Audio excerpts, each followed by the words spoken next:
السلام علیکم.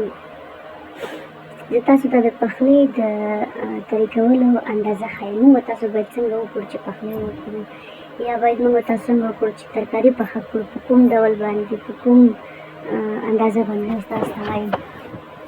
کله چې موږ تاسو وغواړو بینګلې پخې کړو، اول باید بینګلې راواخلو، په شړکۍ باندې میده میده کړو. کله چې موږ شړکۍ باندې میده میده کړه، له هغه نه بعد موږ تاسو کولی شو چې بینګلې چې کله میده کړې په اوبو لکه لمدې ووینځئ که نه، راویښلو، بیا یې نور ته کېږدو چې کله وچې شي. کله چې هغه بینګلې وچ شي، هغه نه بعد یې کولی شو راویښلو، میده میده یې کړو.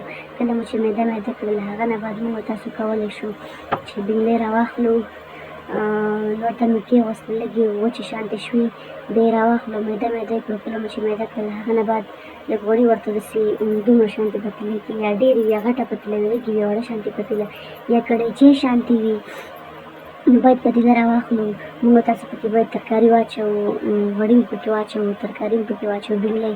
کله مو چې بینګلې پکې واچولې، تر څو بینګلې سرې کېږي، موږ تاسو باید اول پیاز میده کړو، پیاز باید سره کړو. له هغه نه بعد رومیان کړو، مرچک کړو، هوږه کړو، ادرک کړو، رنګارنګ مسالې کړو. کله مو چې دا تبې ورته جوړ کړو، دا مسالې باید پکې واچوو. کله مو چې مسالې ورپکې تبې مو جوړ کړو، مسالې هم پکې واچولې.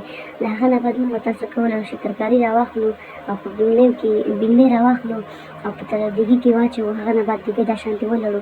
کله مو چې دیګی دا شانتې ولړو، لږ سر ورباندې کېږدو.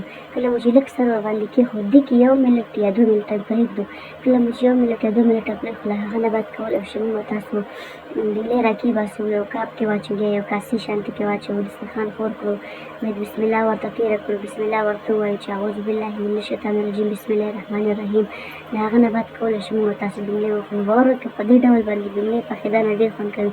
دا شانتې مه کوئ چې میده میده یې کړئ، اوبو کې میده کړئ، بیا ترګي کې واچوئ، پخې کړئ، دې بخار کې پخې کړئ، دې کې پخې کړئ. نه، په دې ډول باندې هېڅ بینګلې ښې نه راځي. په دې ډول باندې بینګلې نه ښې راځي، نه پخېږي.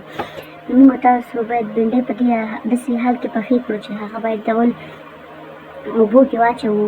کله مو چې اوبو کې واچولې، اوبو نه وباسو، بېرته یې وینځو، اوبو نه وباسو، لږ شانتې نور ته کېږدو چې کله ښه اوبه ترې ولاړې، ښه ښایسته وچ شي، راویښلو، باید یې میده میده کړو. له هغه نه بعد منظم هر څه ورته جوړ کړو.